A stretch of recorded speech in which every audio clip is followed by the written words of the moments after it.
What's up, folks? We're back. If you were just joining the previous one that was like 20 seconds long, there were some serious technical difficulties with setting up my tripod. The struggle is real. The struggle is real. And you know what? It might fall again. So, that's just life. I'm going to string some rackets, or not plural, one racket. And we're back. We're back at home. So, just like old times, it's been a while since we've done one of these. So, let's see what happens. Um, don't know what we're going to talk about. Don't know what I'm going to say. Hopefully, people come and say hi. We've got a lot of subscribers since, previous lives. So, let's do it up. I'm stringing up my sister's racket. We both have the Canada Games playoff tryout, sort of thing this weekend. So I'm stringing her racket for her. She's got some head velocity going on in her racket on the crosses, and she's got some head links tour on the mini head links tour. Yeah, both 16 gauge. Am I showing it the right way? So that's nice. And yeah, she is using the Head Extreme MP. I think we've said that before. So let me put this on the stringer. And then, yeah, this is the first time I've been stringing with this stringer in like months. So I've been kind of spoiled with the electric stringer at SNU. So yeah, yeah, I'm all over the map as I am normally. Strings going everywhere. Was gonna put the racket on the stringer with the strings. Maybe it's because I'm tired. Wouldn't be surprised. I haven't even done anything really since I've been home except go to the gym, hit around a bit, and like I feel terrible. I feel terrible. My body hurts. My legs just hurt. And like this afternoon, at like 3 o'clock, I was like ready to go to bed. And like I go to bed at like a reasonable time, guys. Like anybody that knows me, anybody that's on the team, my friends, my family, you ask any of them, they're like, he goes to bed at a reasonably good time. So I don't know if I'm just tired from the year, overtired. The last month, 2 months, not even 2 months, last 3 months have been very, very mentally, emotionally, and physically demanding, I'd say. Just with all the traveling and getting on planes and trying to win and clinch and, all that stuff. So, I mean, I think that's what it's probably, what that is. Just probably overtired. And it'll just probably take me a couple weeks to get back. And, I mean, this is kind of a lame excuse, but I mean, there's an hour time difference. I'm on a new routine. Like, I'm not doing anything of the things that I would have been doing the last 8, 9 months. Like, it's all weird. It's so weird, actually. Like, it's actually not too bad. Like, I'm kind of bored right now at home, but I don't really have much to do because I'm kind of hurt. So, just trying to figure that stuff out before I start playing tournaments in the summer, start having a training block here soon, hopefully after this weekend and the Canada Games stuff, get that out of the way. And then we can move on to a nice training block probably, which will be nice. And hopefully I'm pain free soon. That would be nice too. I'm getting there. I think I'm close. Wow, just taking a really long time here to get this stupid string out.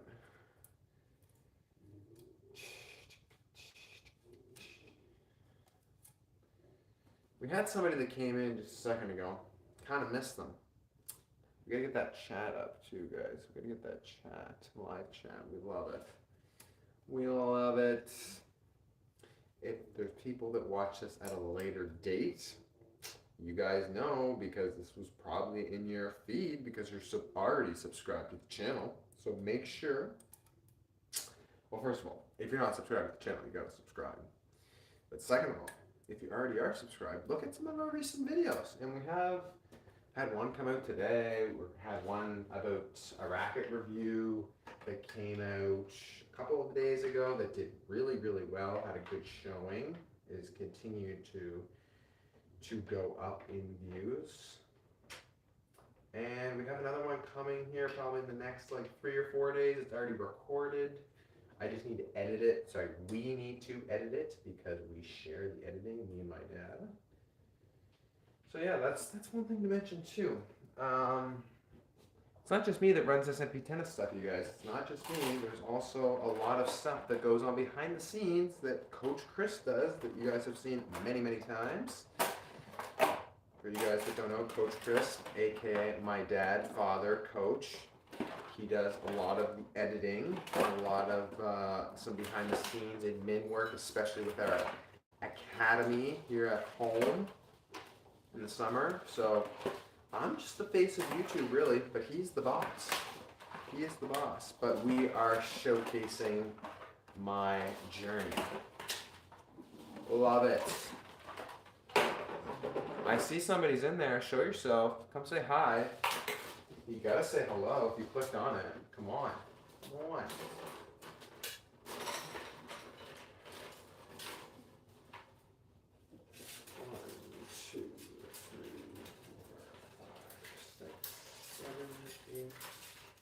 9, 10, 11,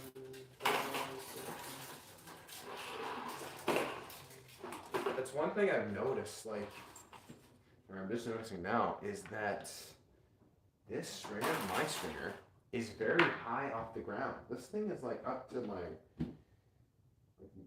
with my hands down, like my bicep. Good God. The one I have at SNU, or the one that we have at SNU, is electric. And it's like, I'm like, I feel like an old person, like trying to kneel down and like get at it. But this is kind of nice. I don't even have to work for this. Awesome.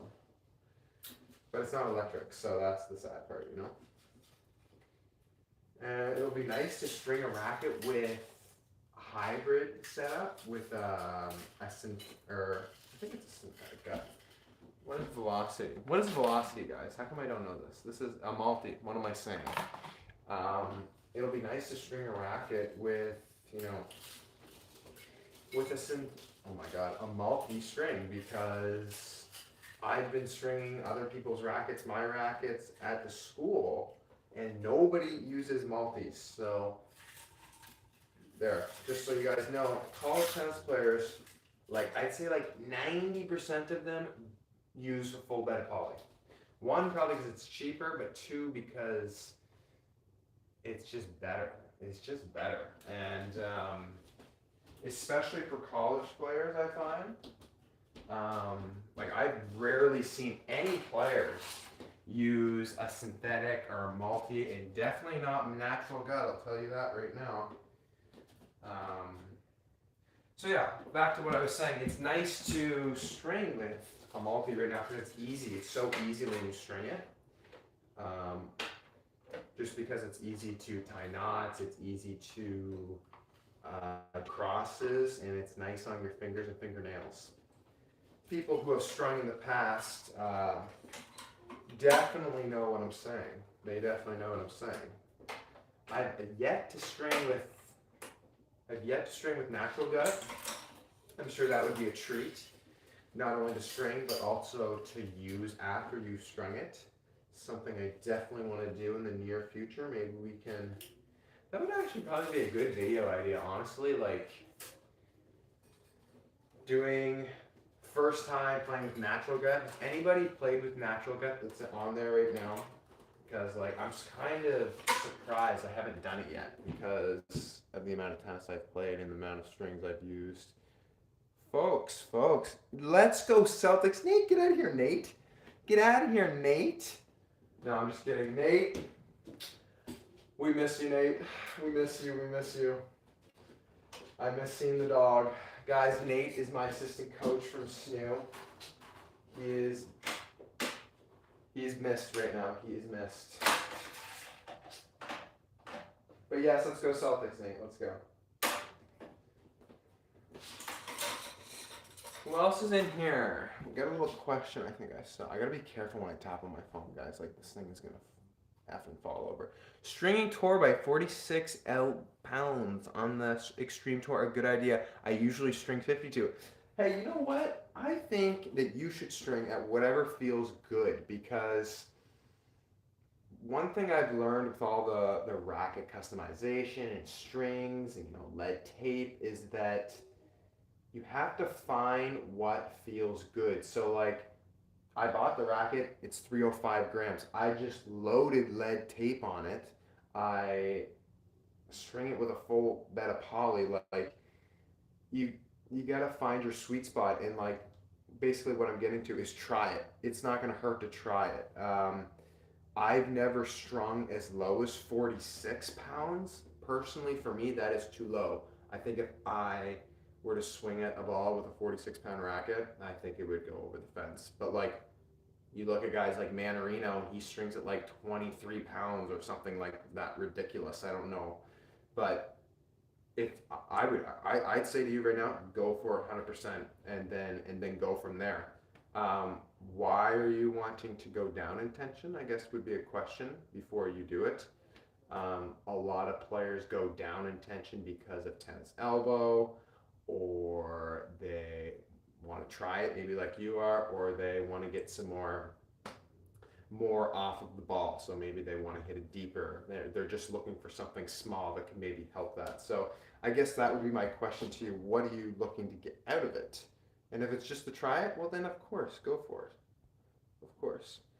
And yeah, tour bite, yeah, nothing wrong with that string. I'd say go for it. The lowest I've ever strung at was 48. And I haven't strung at 48 in years. But maybe I think I should probably, here's the thing. I string at 54. I'm stringing my sister's back right now for people that don't know. And stringing at 54 right now for me is very like, I don't know, I love the zone I'm in right now. Like, I feel like when it comes off the string bed, especially with my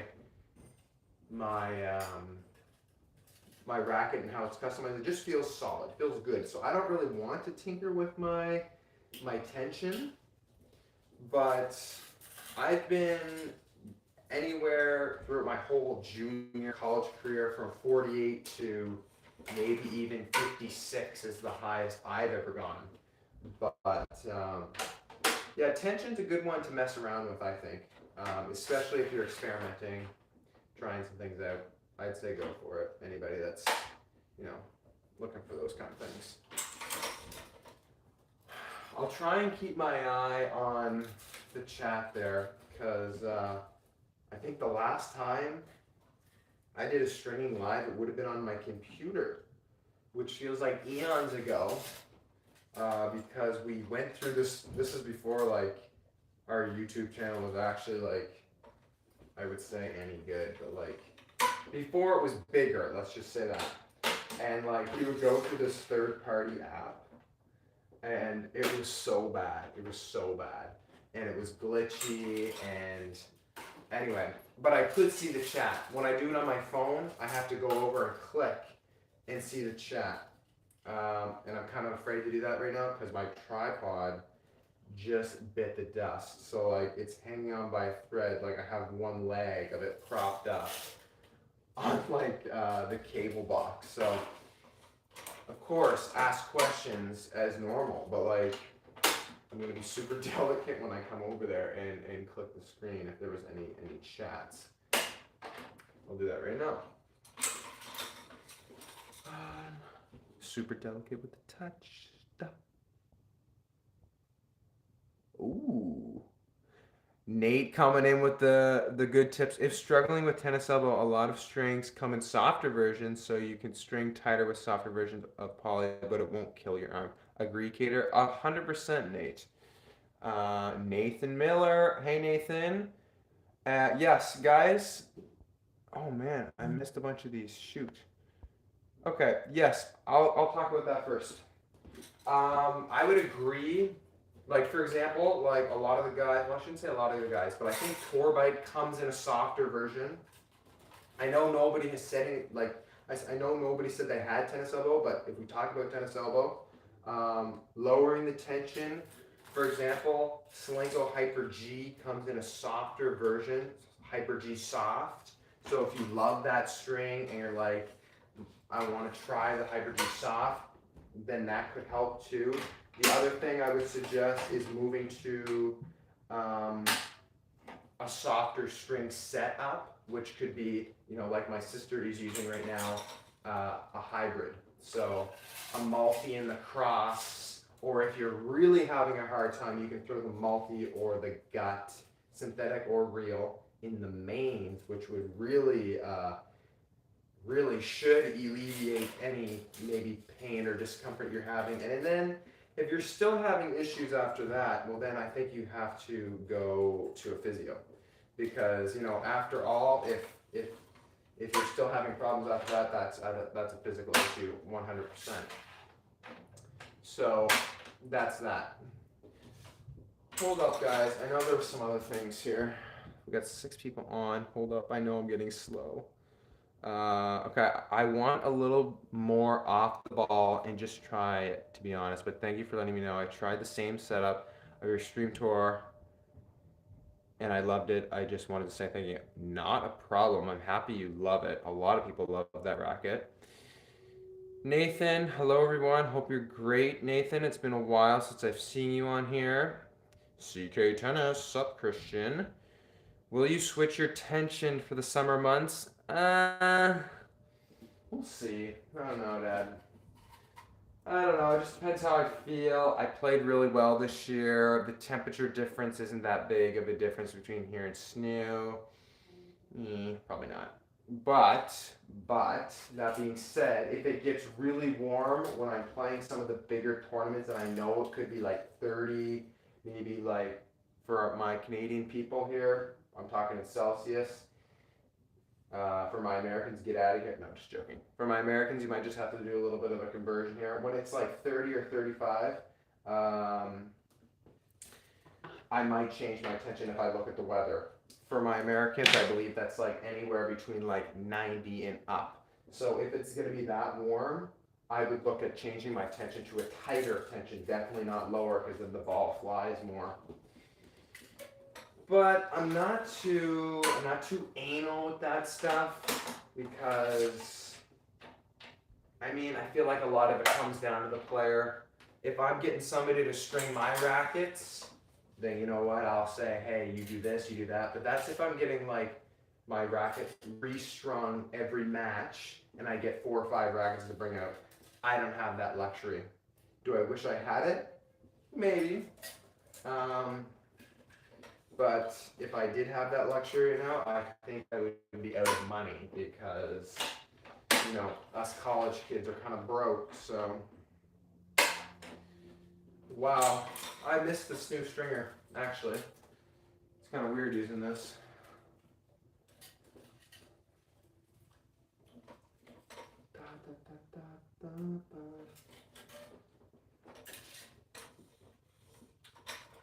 I gotta make sure I don't mess up, because it feels like I'm stringing my racket right now, but I'm really not. And the grommet holes are a little bit different on the MP than they are the Tour. So, Cater's gotta be careful here. Don't need to mess up my sister's racket for her. I wonder, have you guys been watching Roland Garros? Because I have, and it's been kind of awesome. I've had a lot of time. This is the first time, really, I think ever, I've been able to sit down and watch the French Open. And maybe that's why I hated the French Open as a kid, because I never, ever had time to watch it, because right now, I'd be in school. I'm not in, what do you call that, elementary, middle, or high school anymore. I'm in college, so I get out early. We're done in April, so I'm having so much time to sit down and watch some really great tennis. And I have so much more appreciation for the French Open now. I don't know why, but I just do. But yeah. Doing well, hope everything is going well. How is travel back from SNU? Oh man, good man, oh man. Sorry, I missed some of these. Okay, let's start. Nathan, I'm doing great. Had a great year. I hope you're doing well, hanging in there. CK Tennis, how was your travel back home from SNU? It was good. Everything went solid. I flew back home from Florida. I was going to drive, but then it was actually cheaper to bring all my stuff to Florida when we were there for the NCAAs. And I flew right home, so that was kind of nice. So is your plan slash goal to transfer D1? Not right now. Maybe that's something I'll think about down the road. Um, I'm not going to really say much about that right now because it's not really on my mind. We have a really good group right now, and I think we have a really good program. And we could maybe do some really big damage next year again. And like that's saying, like we made the NCAAs this year. I gotta get my head in here. We did some really good damage this year, making the Sweet 16 of NCAAs. So I don't really want to leave a program that's having success and that I'm having a lot of fun at. My major's been good to me. So right now, no, but that doesn't mean I wouldn't down the road. I love the school. I love the people. So I don't really have any complaints right now. But I know some guys, like for example, one of our guys, he's gone, Boris. He transferred out this year, but that was for some other reasons. But yeah, living the dream, really. So cannot complain. What do I think about Carlos today? I'll answer that in a sec. He's a goat. Come back to that. Have you ever tried the Radical MP? I have. No, I haven't. I actually hit with the Radical Pro when we were in Florida. Uh, I know the Radical MP is similar to the Extreme Tour, no? Because I saw a video about Tennis Nerd. They like compared it the other day or something. I think it doesn't have the spin potential of the Extreme Tour, but I haven't like officially demoed it, so I can't really say. What do I think about Carlos? Oh my God, you guys know what I think about Carlos. That guy is a beast. Thanks, Francisco. Appreciate it. Gonna keep grinding. Just trying to get the ankle and the knee all ready for the next months, and we'll be all set to maybe make another deeper run in the NCAAs next year. Really want that. And I want to win the NE10 next year because I don't want to lose to that friggin' Lemoyne again. I don't like them. Don't like losing to them. Carlos Alcaraz, if you guys just watch the fifth set, like I don't even know what I need to say to you guys. Like the guy's like he's not even from here. Like I don't even know what's going on with him. The shots, the foot speed, the dynamicness of his game is like nothing I've ever seen before. Like the guy, I don't understand. I'm watching the fifth set at the end when it's 5-4, and or I think it was 4-4, whatever it was. There was 2 points in the game that I literally recorded. I literally watched them live, went back and recorded it and sent it to like 10 people. I'm like, you guys, this is like I'm speechless when I watch him because he does everything right. Like textbook. Like everything he does is correct. Like there is not a hole in his game, which is like so weird. 1, 2, 3, 4, 5, 6, 7. Okay. Anyway, like people might be like, his serve, blah blah. You know, those people just shut up. Like his serve's good. Come on, he's placing it well. He's hitting it like 125, 130, like every other time. His second serve is definitely not a weakness. Like people are just trying to find a weakness in his game, and there's really no weakness right now. People, folks, like the guy's insane. His net game is no joke. His drop shots are unbelievable. I think I need to make a video about that. Because the guy's drop shots are like it's like he's God. Like he's just, it's what he is doing is, anyway, I'm just kind of rambling because he's so good. I've never seen anything like it. I'm taking a long time here, but I know there's probably people asking. What do we got? What do we got? I'm a senior in high school and I have regionals next week. What's your best advice on trying to beat a guy better than me? First of all, it depends on what kind of player he is. And like if you've played him before, I would like to know that first. So if you have played him before, you need to think about like, hey, like what worked well for me when I played this guy last time. So then you run through your head, okay, he had a terrible backhand. Okay, so I need to think about patterns that I can maybe, I'm rallying with his forehand and then play into his backhand on the run, like things like that. If you have played it before, think about some things that worked and then think about some things that is like, maybe there's some things that you didn't do well last time. So, damn, my first serve percentage was not good. I double faulted like, 20 times, whatever that may be. So think about some things, first of all, that, oh, I see that you lost. Okay, that's okay. Think about some things that went well. First of all, then you need to think about some things that didn't go so well. He was very aggressive. Okay, so this is one thing that I think you're just going to need to try and understand that some people have said to me before. When you play somebody that's better than you, you always try and play like you're trying to hit the ball harder. You're trying to like really stay with them and then maybe like raise your level above theirs, and it never really works. So like if you can kind of get that gauge where it's like you're staying with them rather than like, because I know when I've played guys that are better than me, it's like you're in this rally and it's like the balls are coming faster at you and you're like, oh my god, like what am I supposed to do, and this and that, and it's like I'm trying to hit flat down the line, you don't even know what you're doing. So like you need to just take a step back, take a deep breath and play with them and think about it while you're out there, not your mind's going a million miles an hour. You don't want that. You want to stay with them. And then you know what? Maybe you get a lucky chance, you get a break here, you get a break there, and then all of a sudden you're up in the set, and then you just gotta try and close it, which is tough too. But I hope that helped. That was just kind of on the spot. I'll try and think about some other things that help as well. Make sure you do like the normal crap, like you get a good night rest and you eat well and you drink and you're hydrated. But yeah, I can't really think about anything else. Hopefully that helped. Those are just some basic things that I think about. But you know what? It's tough. It's tough when you're playing somebody that's better than you. But you know what? I love playing people that are better than me because you're always learning out there. Because you can always learn from somebody that's better than you. Whether they look better than you or not, that's one thing that I had to learn over the course of my juniors. I would play kids and they would look just pathetic. They would look terrible.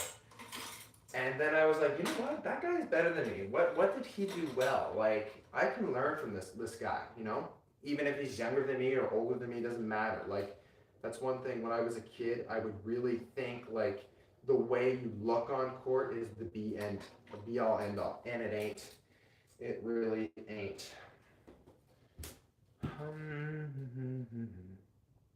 What we got? I'm trying not to knock over this. That did help. Okay, I'm glad it helped. I'm glad.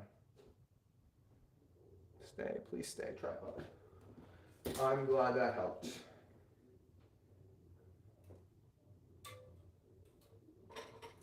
Oh, I really hope I'm not messing up the rocket.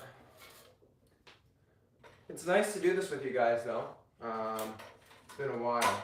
It's been a while since I've been able to just sit in front of the camera, let people come in and say whatever they want, answer some questions.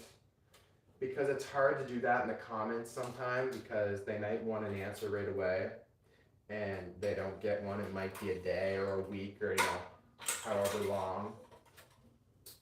But yeah, I'm happy. And if you guys like this, I can do this all the time. I know there's some other YouTubers out there that really like to do this, and their community loves it when they do these. So I think I've only done like around maybe almost like 6 or 7 of these, maybe even 8 in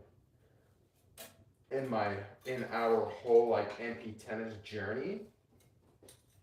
But I'd be very happy to keep doing them and do them more frequently if you guys like. I'll be over. I think there were some things that came in there. Just putting the knots on here.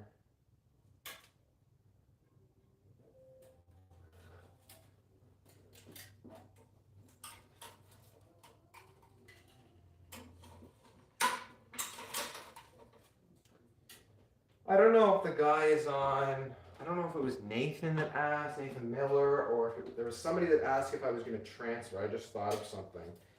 Um, really, since our team is very solid, the difference between what I get right now with my program at SNU versus a midline D1, because that's what I would make, is really no difference. There's no difference because our team is just as good as a midline D2. So why would I want to change that when we're winning and I'm having fun? You know what I mean? The only thing that changing to a D1 and why I would do it would be to get more matches because Division One schools have a bigger schedule. Sorry, not bigger. Well, bigger might be the word. They play more matches. And if I did do it, I'd probably go to California or Arizona or somewhere south because I wouldn't just do it for college. I would do it so I can play tournaments as well, whether that's M15s or M25s or UTR Pro events or USTAs or whatever it is. I would also take that into consideration. 3, 4, 5, 6, 8, 9, 10, 11, 12, 13, 15, 16, 17, 18, 19, 20. Oh my god, this stuff is it's like a blanket in your hand compared to the friggin' Head Hawk or Solinko or, you know what I mean? This stuff is what I mean. Okay. Oh, Coach Chris came in and said, be patient, don't go for too much on the wrong balls. Play big through the middle of the court. Very smart. Thank you. That's right. Sometimes it's hard to think about that during an intense match. Very, very true. Hey, you know what? Depending on when your match is, did you say that was this weekend? And I have regionals next week. Okay. Let me know how it goes. Just comment on a video or whatever, and I'll get a notification. But comment and let us know how you did, because we're one big happy family here on this Match Point Tennis. Am I right? So we're encouraging and looking and hoping for everybody to do well. That's a part of the community. So just let us know in a comment how the match went, and how the match went. If the tips worked, if they didn't work, or just how it went.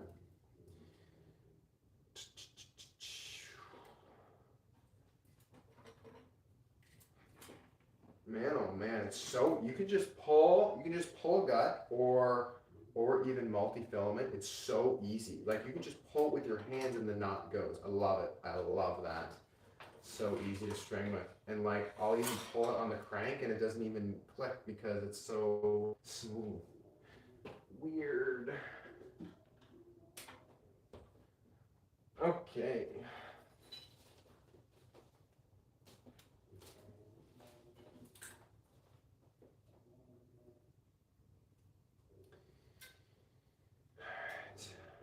So light too. Another thing.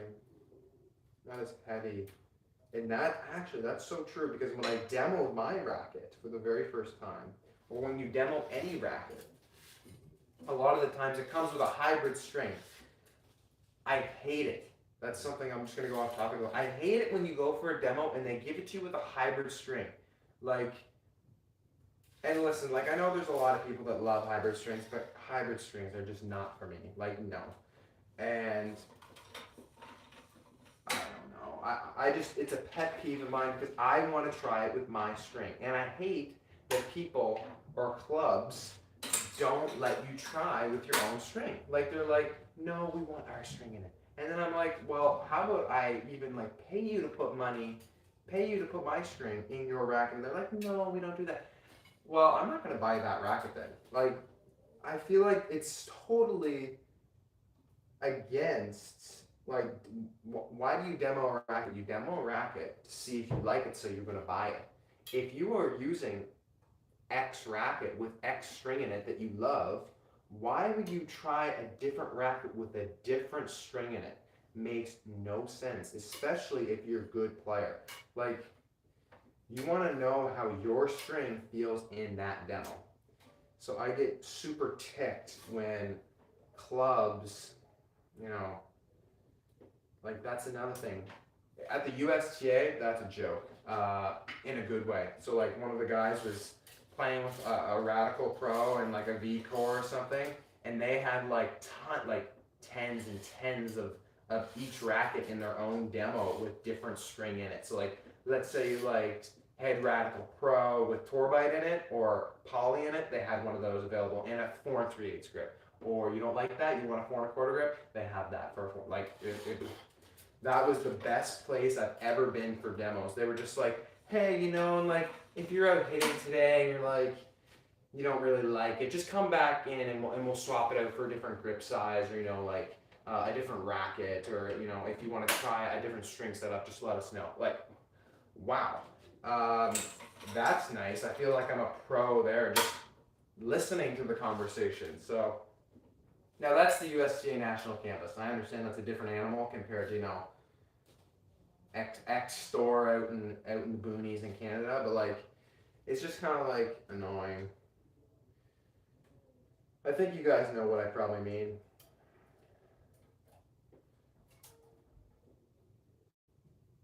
But what I was going to say was when I demoed my racket before I went on that little tangent is hybrid string setups they make the racket lighter because the gut, whether it's on the mains or the crosses, is lighter.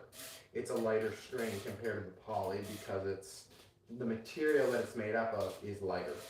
So if you want to add weight to your racket and you want to do it in a simple form and you're willing to, you know, experiment with string, then take the poly out. Take the gut or the synthetic gut out because that's what's making the racket lighter. Let's see if there's anything in here. Anything. Okay. Nope, nothing.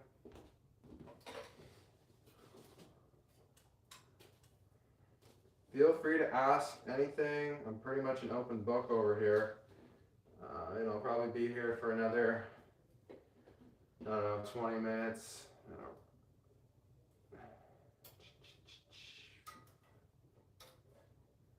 This is actually the first time I've strung my sister's racket in a while, so she better like it. My dad's been doing her racket since I haven't been home, so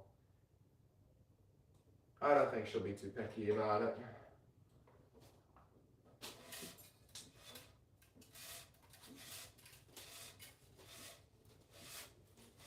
Surprised the tripod didn't fall over yet. Wow.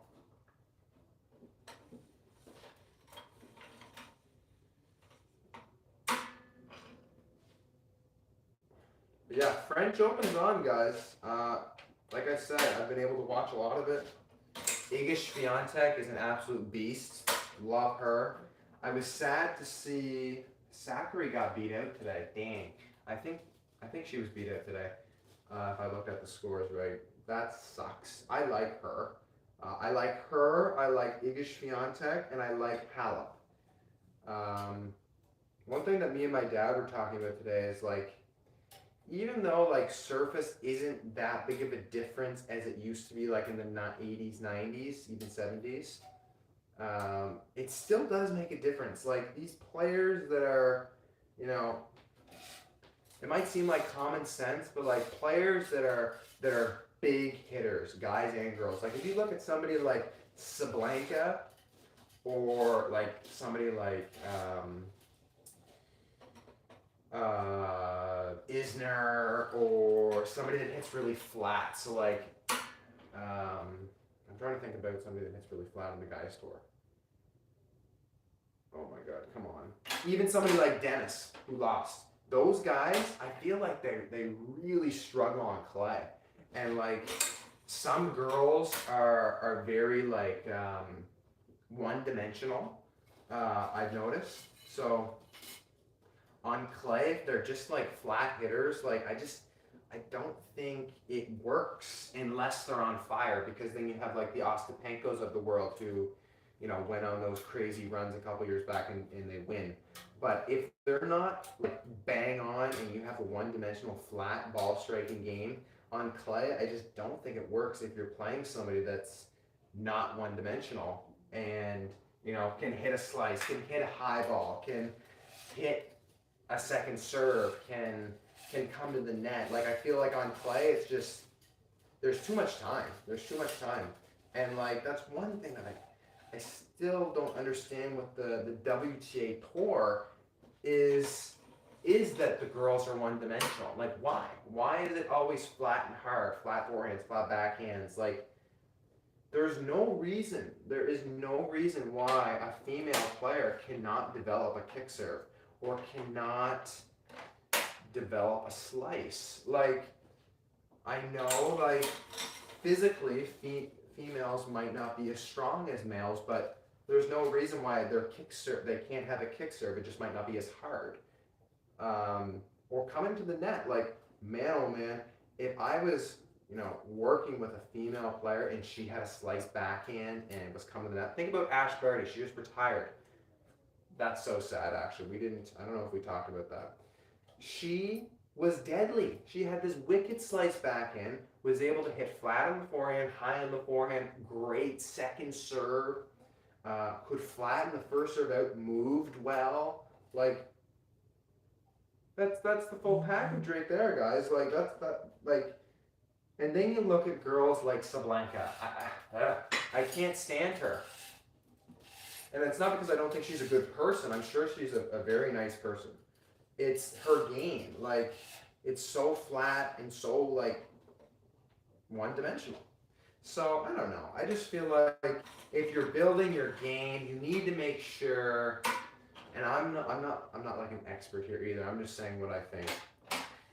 If you're building your game and you're still in the juniors and you're sitting down with your coach, like, build multiple weapons. Don't just build a forehand and a serve, or a forehand, or standing 20 feet behind the baseline and you grind. Like there needs to be multiple things that you have strengths, and that doesn't necessarily need to be a stroke.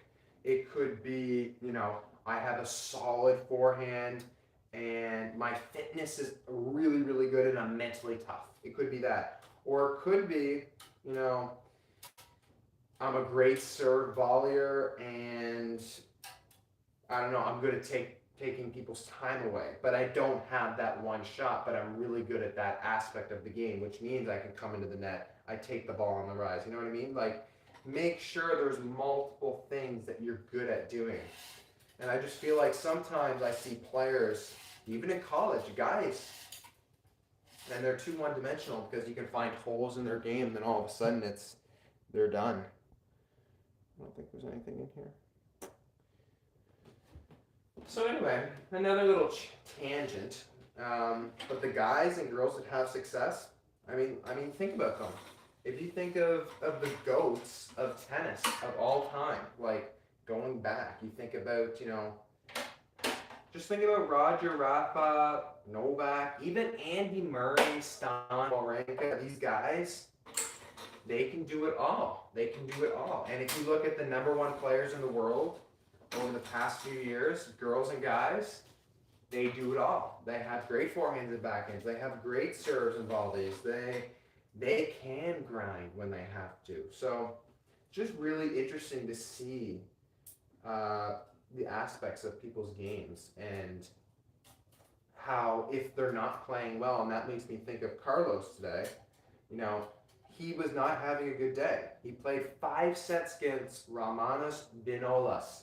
The guy is like 80 out there, and Carlos is like my age, 18, and he just beat Novak, Rafa, won Barcelona, won Rio, won Miami, and won Madrid.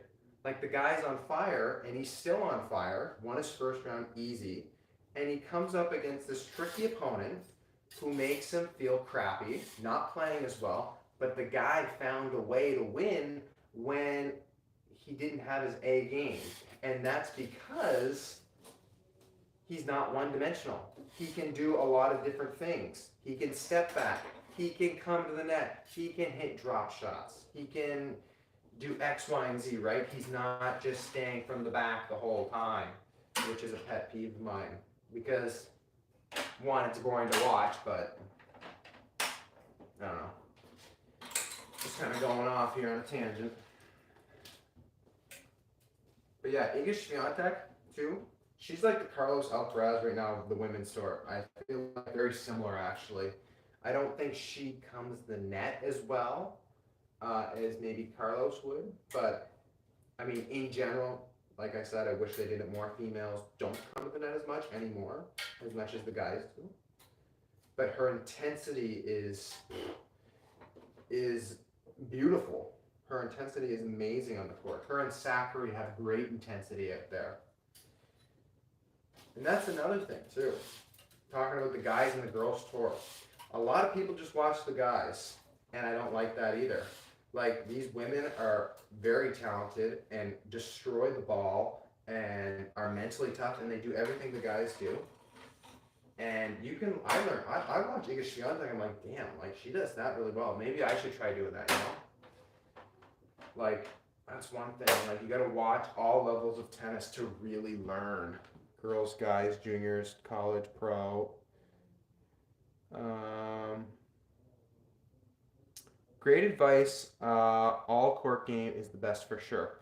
Yeah, I don't know if I'm saying all court is the best. I'm more saying you could be a friggin' counterpuncher and that could be your main style, but if you can do other things too, it will help you. So I'm an all-around game.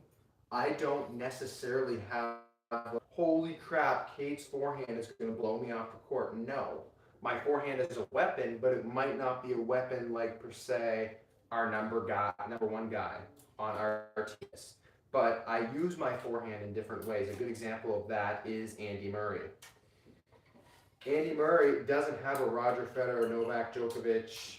Well, not that Novak has a great forehand, but like he doesn't have a forehand that's going to blow you off the court. But he uses his forehands in different ways. He hits it high. He hits it flat.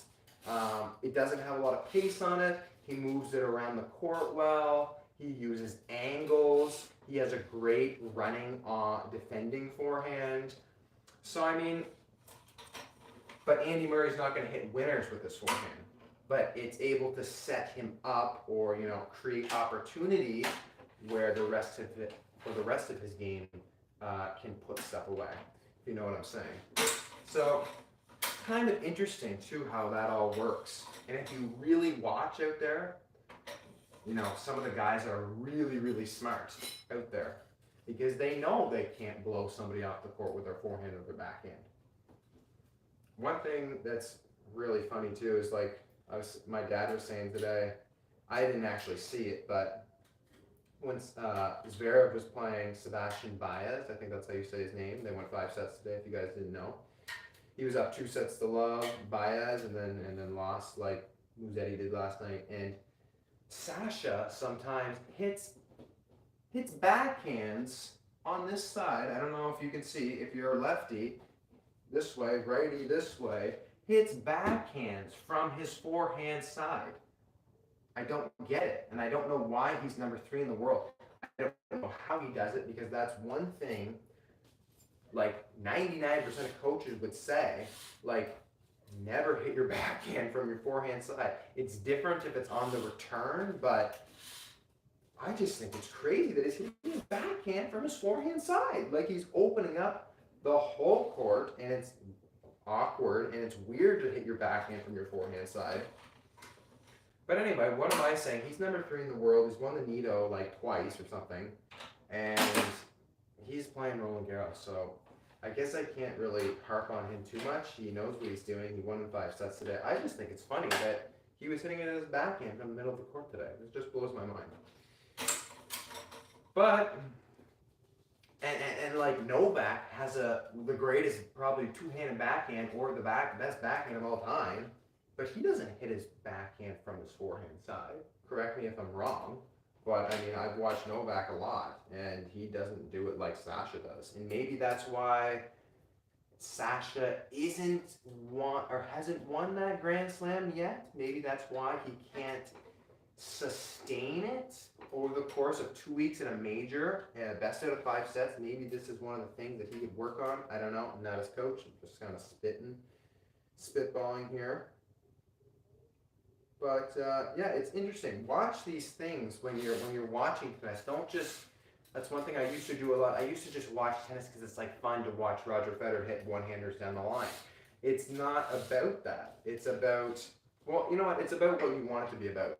If you want to watch for the fun and watch people hit winners and slide around the court on the clay, then you do it. But I think it's actually fun, and I really started to really care about how they're putting their game plans together, what is working well for them on that day, what is not working well for them on that day, who are they playing, do they have their A+ game or do they have their D+ game, and just how they figure it out. Because tennis players, as you guys know, they're out there by themselves. And even in college tennis, yeah, you have your team there to cheer you on and your coach is on your court periodically, but you're still out there. You're out there by yourself. And you still need to figure a lot out. And in ways, it's even tougher than junior tennis because there's no warm-up with your opponent in college tennis. You get thrown right out there and you got to figure it out and the match starts. So it's really cool. I love that about tennis, and especially college tennis. Like, really gets you on your toes, and like you could be playing somebody that you're way better than, or you're way worse than, but the match is very even at the start because nobody knows how to play. They don't know how to play you. So kind of interesting, I think. Let's see what we got here. But it is Zverev's weapon, so he is allowed to hit a backhand from there. That's true. For people that watch this later, I was just talking about Zverev and how he's hitting his backhand from the middle of the court. I think it's stupid, but his backhand is kind of his weapon, so valid point there in the comments. Yo-Yo Boy says hi. Sup, Yo-Yo Boy. Hope you're doing great. Hope you're doing well, Yo-Yo Boy.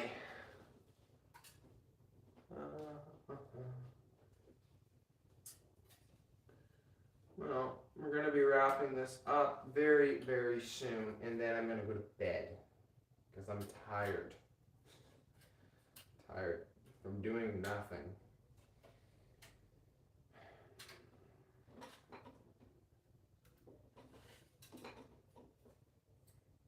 Man, the old fingers aren't moving so fast right here through the crosses. Somebody just said something. I see the comment. 1 second. Just going to do this one. I feel like tonight could be like one of those nights where the stream just breaks on me and then I'm just going to lose my mind here, but I really hope it's not one of those nights. Okay, here we go. What did somebody say?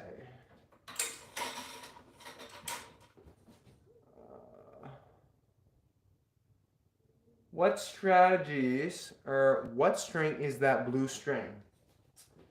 It is velocity, head velocity. Head velocity 16 gauge, 660 foot reel. You can get this in a bunch of colors. This is just the one that our rep gave us, but I think in white, you can get it in black. I've played with the black one before. I think my dad and sister have played with the black one before, but this is just all they had that day, so this is the reel they gave us. Okay, we have another one. Yeah, I'm stringing with velocity on the crosses, all at the same tension, with links on the mains. What strategies do you use to figure out what guys in college without a warm-up? Looks really cool. Yes, you know what? It is a cool color. I like it, and I don't play with it, but my sister likes it. What strategies? Honestly, that's a tough one. You really got to figure it out. Some of the stuff that I actually do with my dad, actually, he does a lot of this actually for me, which is very kind of him. We look at. I try and stay away from UTR, honestly. because I feel like UTR is like not a good tool to use before a match because you're like, oh, this guy's like a half a point better than me, or like, oh, I'm better than this guy, I should beat him. Like I don't like looking at that because I feel like that could like get in my head. It doesn't really, but I don't really want to even allow that chance to happen. So I look at their videos because every college kid, or like 85, 90% of college kids, have a video. So I'm always, or we, my dad and I, are always looking at videos because I'm not at home. So we're doing this over the phone. We look at other players' college recruiting video, and we're like, hey, this guy has a terrible backhand, or hey, this guy doesn't move well.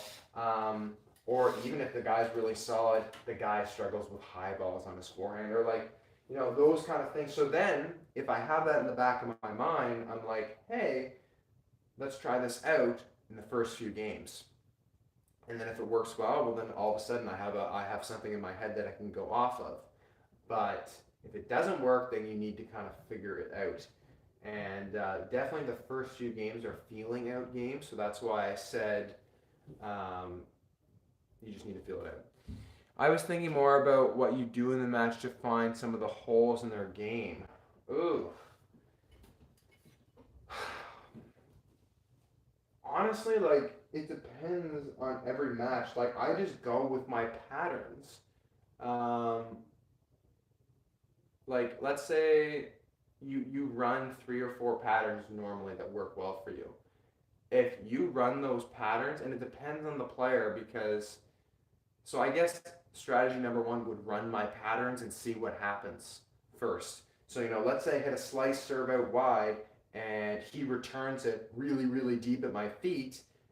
Well, then I know maybe serving to his forehand is not such a great idea. But if I serve it slice out wide on the deuce side, he gives me a shortish return and then I put it away, serve +1.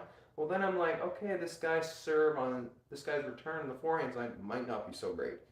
So run your patterns and see what they do with that. Because in the end, you can't really focus on them too much because you don't know them. You don't know their game. You don't know what they're good at, what they're bad at, because you don't have that time. So you need to focus on what you do well. So I try and think about myself out there a lot. And I think about them. Like I said, I watch their video. And obviously, something else too is since I played doubles this year, sometimes I play doubles against the guys that I could be playing in singles. So I get a great look at them, especially in 2 key aspects, serve, return, and volleys, since there's not a lot of ground stroke play necessarily in doubles. So if I see that guy's missed like a bunch of volleys, well then I'm going to bring him to the net, or he's missing a lot of returns, So just those kind of things I think I would do. Maybe try some different things in the first few return games, but on your serve, you should be focused on what you do best, or no. On the serve games, I agree, but on the return games, I kind of disagree because I'm not going to start trying different things really until something goes wrong. So I'm going to stand in my normal position. If I'm standing 2 feet behind the baseline for a first serve and I'm taking it early at the start of the match and it's working, I'm not going to change that. If I'm losing all my return games, well then maybe I'm going to take it really early, or maybe I want to take like 6 or 7 steps back and see, hey, what can I do with this ball? Because I feel like there's no point in messing with things right from the start, because I feel like I'll make myself out of rhythm personally. I think it's kind of silly to do that, because then for me, if I'm taking a step back on a return, stepping in every time I receive a serve at the start of a match, playing somebody I don't know their game, my head is just, I'm going to go south. I think that would be bad for me. Because for me, it needs to be kept simple. But that's me. For somebody else, that could be a good idea. But keeping things simple, I would maybe try some things if it gets to maybe if they get up 4-1 or something, like I want to push hard in this first set and try some things in the second set. Then I would think about doing those things. But not at the start, because I don't really know what I'm up against, so I'm going to focus on myself, if you know what I'm saying.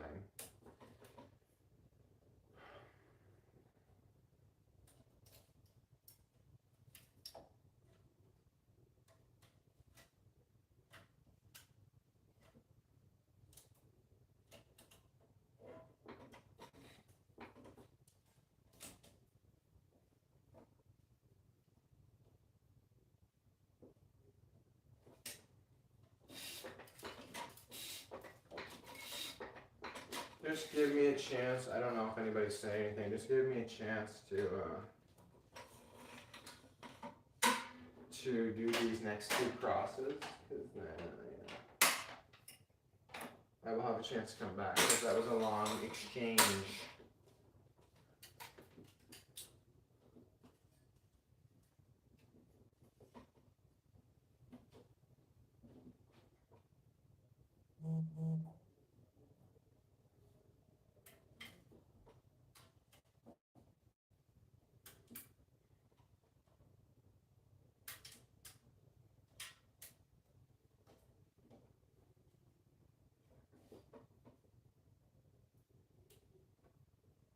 No. This is the one thing I don't like about hybrid strings. They're hard to get through some of the holes. There we go.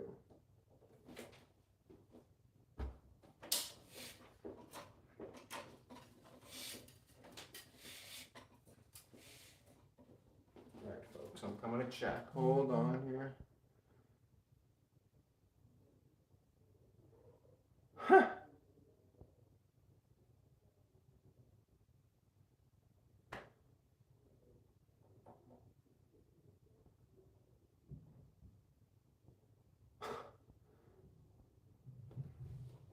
I know what you're saying, Dad, but like, I do and I don't know what you're saying. But like, I'm just gonna play my game at the start of the match, and then I will make decisions based on what has happened.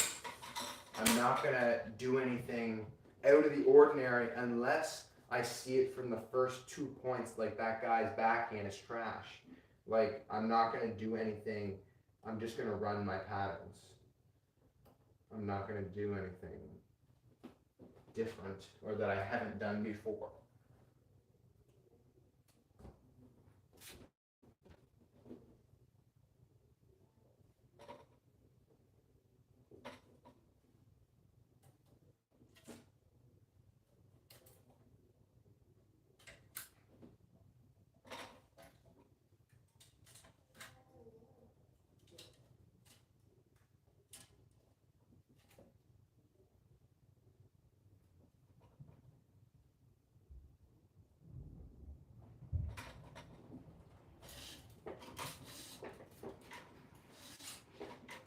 Folks that have been here the whole time, you guys are legendary. You guys have been here the whole time. We're on the last one here. It's been about just over an hour. It's been a slice talking to you guys. And a pleasure. So if you guys have any last questions, you better throw them in there because it's going to be time to go soon. I'm going to go to bed. I might watch some of the basketball or the hockey if there's any hockey on. I've been watching some of the hockey. It's been nice. Really like the Tampa Bay Lightning. They're just goated. I'm a Habs fan though, Montreal Canadiens, so they kind of had a terrible year this year. But I enjoy watching Tampa Bay Lightning, even though they beat them in the Stanley Cup final last year.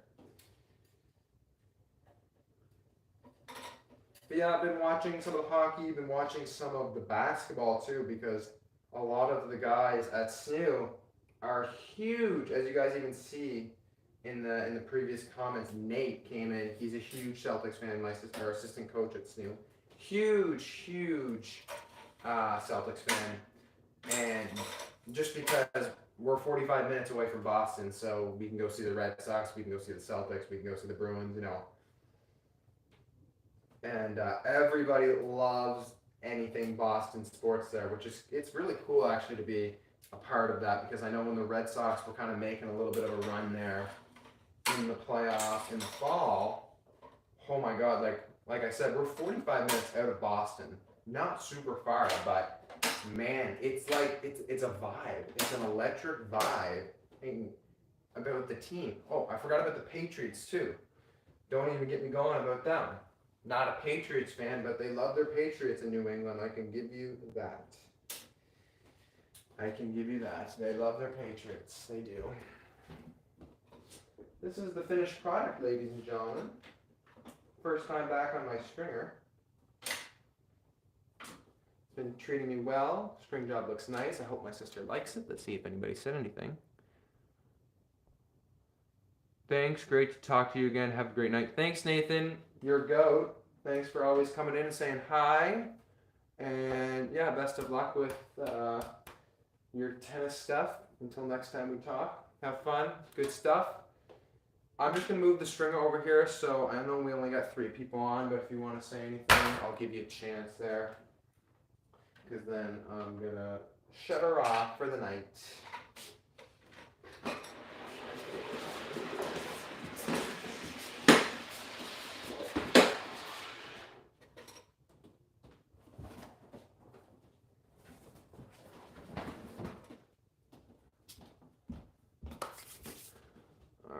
Anything?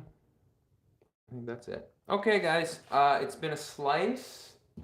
First racket all strung up for my sister since I've been back home, so that's nice. We are going to talk to you guys. I don't know when the next live is going to be. It just happens whenever somebody breaks a string in the house or somebody gives them a racket of string. I'll do a live.